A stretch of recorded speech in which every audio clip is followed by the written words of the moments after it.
सदगुरु बचन सुनो हो संतो, मति लीजय सिर भार। हो हुजूर ठार कहत हूँ, अबते समर संभार। किसी भी क्षेत्र में गुरु की जरूरत पड़ती है। जो आज किताब पढ़ता है वह एक समय काखा पढ़ा है, और उसको पढ़ाने वाला गुरु न मिला होता तो आज किताब कैसे पढ़ पाता।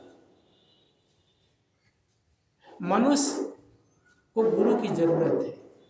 मनुष्य के अलावा किसी प्राणी को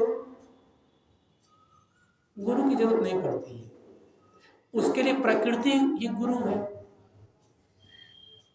जानवर के बच्चा को पानी में फेंक दीजिए, तैरना शुरू कर देगा। मक्खी है, मच्छर है, चींटी है, पानी आएगा, पानी में वह तैरना शुरू कर देता है।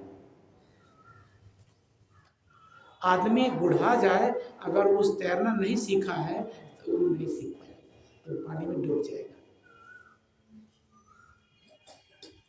चिड़िया घोंसला बनाती है, जब अंडा देने का वक्त आता है तो कुछ चिड़िया है जो घोंसला बनाती है। आप देखिए कैसे घोंसला बनाती है। बाया का घोंसला देखिए,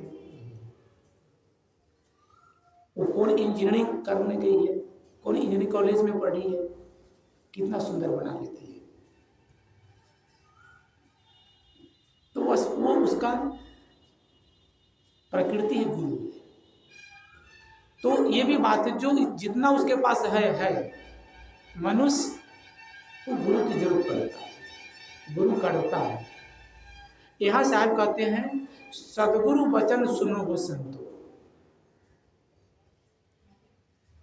सदगुरु गुरु अनेक होता है।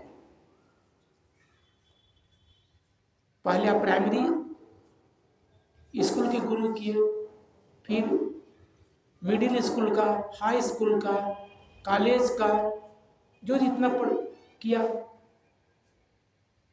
तो बाहर में गुरु पर गुरु होता है। लेकिन सदगुरु एक ही होता है। और सदगुरु कौन है? जो सत्ता का ज्ञान रखे और पूर्ण संयमित हो, वो सदगुरु है। जिसका आचरण पक्का हो और ज्ञान सच्चा हो, ये सदगुरु की पहचान है। तो सत्ता का जड़ और चेतन का ज्ञान करने वाला साहब यहां कहते हैं, सदगुरु वचन सुनो हो संतो। सदगुरु की वाणी ऐ संतो, सदगुरु की वाणी सुनो, तब तुम्हें सच क्या है और झूठ क्या है ये अलग अलग दिखेगा। जड़ और चेतन सत्य है, जिसमें जड़ तत्व आग पानी मिट्टी हवा, उसी से संसार के समस्त पदार्थ बने हैं। प्राणियों का शरीर बना है, अपना शरीर बना है जो भी जाती है। दूसरा चेतन तत्व जो मैं हूं, मेरे शरीर का, सभी प्राणियों का अपना अस्तित्व है।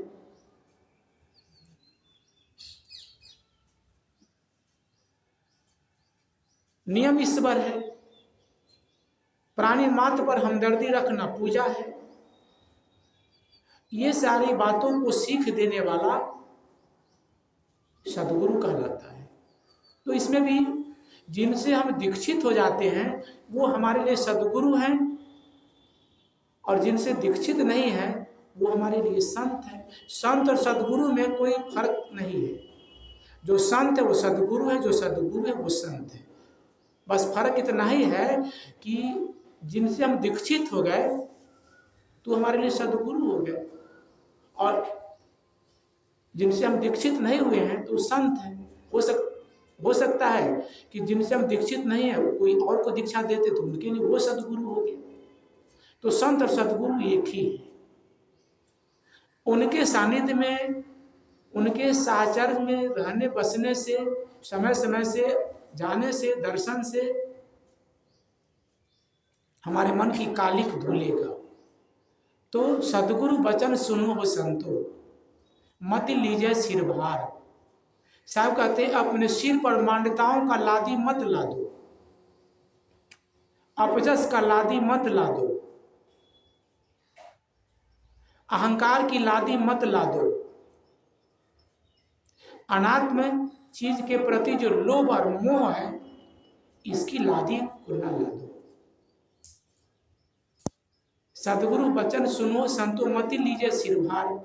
ऐ संतो तुम सच्चे सदगुरु की वाणी को सुनो, तब तुम्हें वास्तविक ज्ञान मिलेगा, तब तुम्हें जो परमानंद कहा जाता है, परम सुख कहा जाता है, परम शांति कहा जाता है, उसका अनुभव होगा इसी देह में रहते रहते। हाँ हुजूर ठार कहत। सदगुरु क्या कहते हैं? तुम खुद हुजूर हो, ठाड़ दृढ़ विश्वास के साथ, चैलेंज के साथ खड़ा होकर कहने का मतलब कि वो घालमेल की बात नहीं करेंगे। तुम स्वयं हाजिर हो, हुजूर हो, है हाजिर पर दूर बतावे, दूर की बात निराशी। ये जो दृष्टा है, जो आंख के माध्यम से अभी देख रहा है, कान के माध्यम से सुन रहा है, वही हुजूर है, वही स्वामी है। उससे आप एक क्षण भी नहीं बिछुड़ते हैं, वही आप हैं।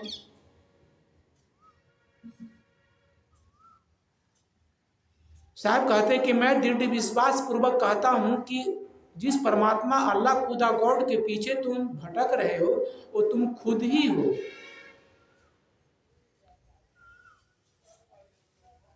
हाँ हुजूर ठार कहो तो अब ते समर संभाल, अपने मन को संभाल लो। बीजक में बात आई है, रहु संहारे राम विचारे। अपने मन को संभाल लो और जो आत्मा राम तत्व है उसका विचार करो। आदमी यही नहीं करता है, दिन भर माला घुमाएगा, तस्बीह फेरेगा और बरबराएगा।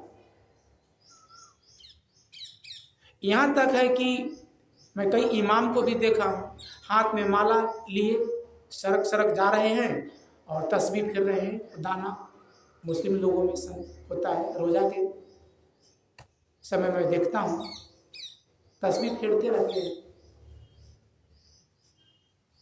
माला इधर हिंदू समाज में कहलाने वाला, इसमें बहुत संप्रदाय में माला फेरते रहता है।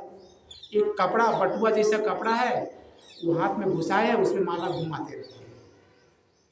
और इधर लोग से काम करवाते हैं, करते हैं, बरबराते भी रहते हैं, वो काम नहीं देगा।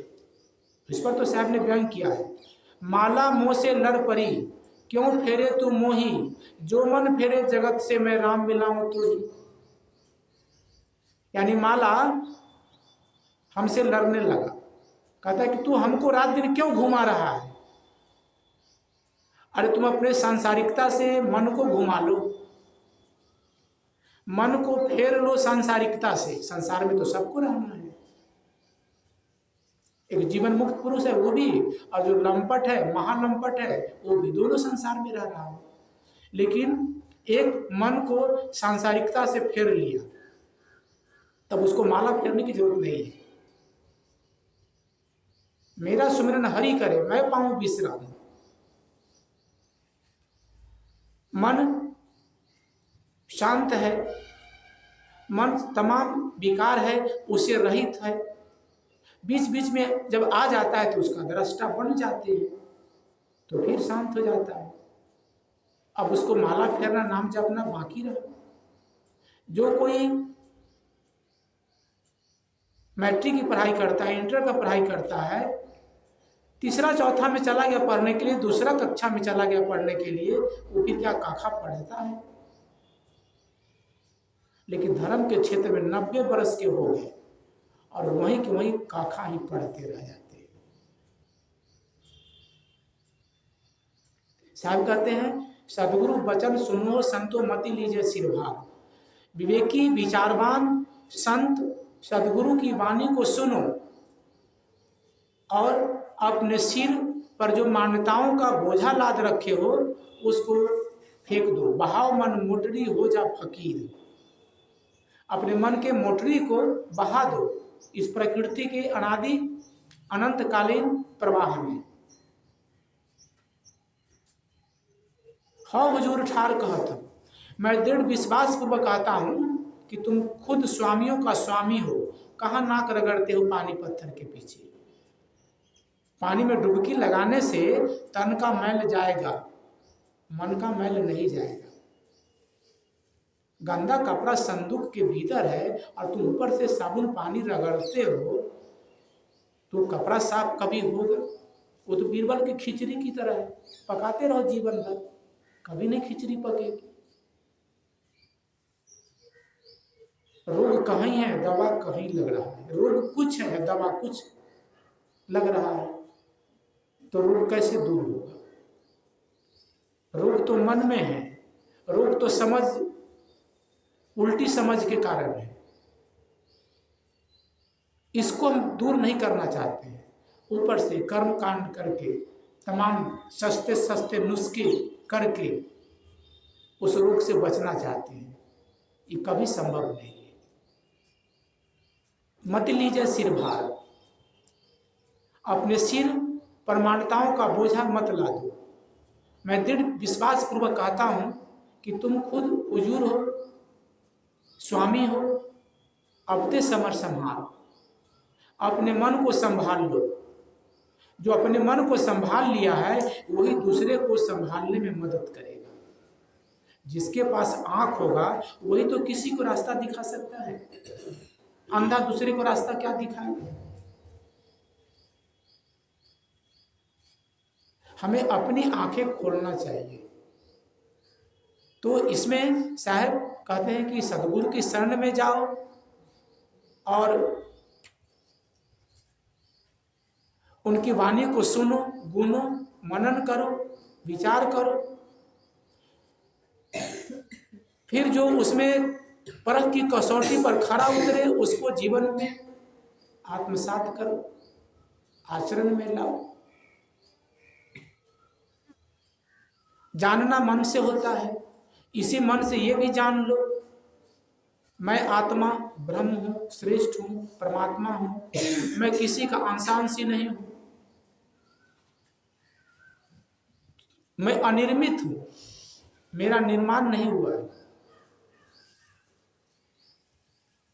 ये सब जो गूढ़ रहस्य है इसको समझने की जरूरत है। अपने मन को संभाल लो।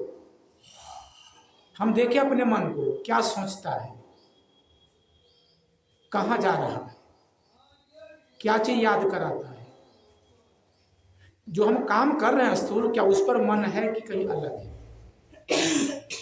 अगर जो काम कर रहे उस पर मन है तो भजन चल रहा है, तो पूजा हो रही है।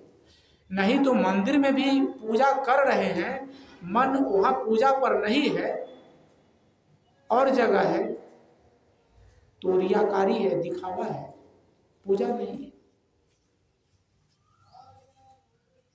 खास बात है संत गुरु की वाणी से अपने मन को निर्मल करना। और ये तब होगा जब हम सदग्रंथ का अध्ययन करेंगे, स्वाध्याय अपने मन के किताब को खोल के पढ़ेंगे। पहले की अपेक्षा दुर्गुण घटा है कि बढ़ा है? अगर बढ़ गया तो जीवन घाटे में जा रहा है। अगर पहले की अपेक्षा दुर्गुण घटा है, कम हुआ है, तो जीवन में लाभ हो रहा है। अपने मन के रजिस्टर को डेली इसको अपडेट करो। ये कौन करेगा? जो व्यवहार काल में अपने मन को देखेगा। तो अपने मन को संभाल के रखना ही भजन है। इस संसार सागर से तैरने में अगर मन हमारा संयमित है तो ये किनारे लगा देगा। मन लंपट है, लंपट तो है ही, तो डूबते आ रहे हैं, डूबते रहेंगे। कोई परोक्ष ईश्वर नहीं है जो हमें डूबने से बचा लेगा। और जो कभी सदैव थे वो हमारे पूर्वज, हजारों वर्ष पहले शरीर छोड़ चुके। उनके आदर्श को हम अभी लेकर के जीवन में आचरित कर सकते हैं। इतना हो सकता है न कि उनका नाम जपने से और उनकी महिमा गाने से वो प्रकट हो जाएंगे और अपने धाम में ले जाएंगे, हमारा दुख दूर कर देंगे। ये धोखा से बचो। हमें स्वाध्याय, सत्संग, सेवा और साधना करने की जरूरत है। साधना, साध, इच्छा ना नहीं। मन अगर निरीक्ष है, मन में कोई इच्छा नहीं है, निरचाह है, तो साधना चल रहा है। और जो व्यवहार काल में योजना बना करके काम करना चाहिए, लेकिन इच्छा कामना से जिसका मन रहित होगा व्यवहार काल में, वही मन जब साधना काल में बैठेगा तो निर्विचार होगा। निर्विकार मन ही निर्विचार हो सकता है। ये भी मन का नैतिक नियम है। इसीलिए व्यवहार काल में हम अपने मन को देखें कि मन मेरा निर्विकार है या नहीं। मन निर्विकार है तो जब आप बैठेंगे साधना के लिए तो वह अंतर्मुख होने लगेगा। उसमें उसके अंतर्मुख होने के लिए वह शक्ति मन का काम करने लगेगा। तो वही मन मोक्षदायक हो गया। पहले बंधनदायक था, अब वही अब मोक्ष देने वाला हो गया। और ये काम संभव है। मनुष्य अपने मन को बिल्कुल साफ कर सकता है। तो हम लोग को चाहिए कि जितना बन सके अपने मन को साफ करें। साफ